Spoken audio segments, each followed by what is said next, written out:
you've been with Slickdeals now for almost 10 years, which is very impressive.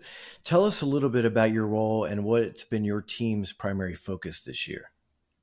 Yeah, absolutely. So, like you said, I started at Slickdeals a little bit over 9 years ago. My focus has always been in the architecture and managing of technology. Over the last couple of years, I expanded my role and am overseeing most of engineering. But the most interesting thing that happened to me, and it kind of relates to seasonality, is about week two. We had our site dropped on the Bill O'Reilly show. Circa this would have been around 2014, so a little bit more popular back then than maybe he was now.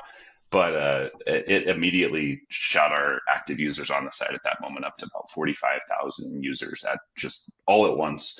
And I experienced the first uh, issues around the problems that we would have with seasonality. So completely unexpected. It was one of those things where we had no idea that that was going to happen. It just happened. And similar to what you were talking about at Home Depot, Nick, we were saying, where is this traffic coming from?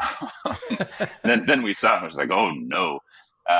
It was a little bit of a baptism by fire in terms of getting our site ready for that massive amount of traffic. So yeah, That's pretty cool because it's like that unexpected seasonality. But when you really think about it, what does that mean for our users? And in your world, it's obviously users that are like, oh, that's cool. Let me go check and see what deals exist. This is a great shopping stop for me to start. And so now I have a new home to be able to go find some deals.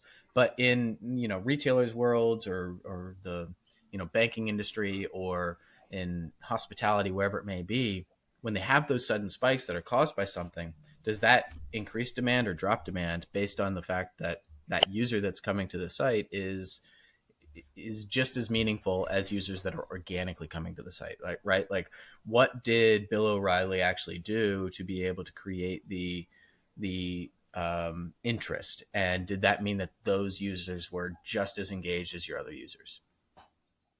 yeah. I mean that's a really good question. So that the answer to that is it really depends on the situation. Like in the case of Bill O'Reilly, he was mentioning us as a site that he visits frequently to find the best deals online. So when that happened, all of a sudden an expectation was created for uh, several thousand users of Slick Deals is going to be able to show me a good deal as well. So I think the for us, what we need to ensure of in that those either expected or unexpected periods of spikes is that we are able to offer a consistent experience that those that are kind of giving us that free marketing, and in the case of Bill O'Reilly, have experienced in the past. We need to provide that for those users at that time as well. So it's really that consistency that I think is key from a seasonality perspective. Is can you offer the same thing at those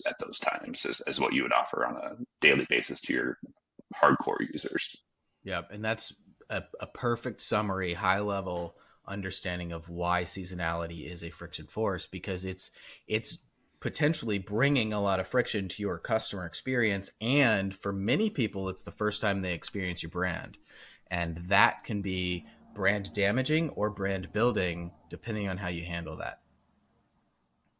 Yeah, totally agree.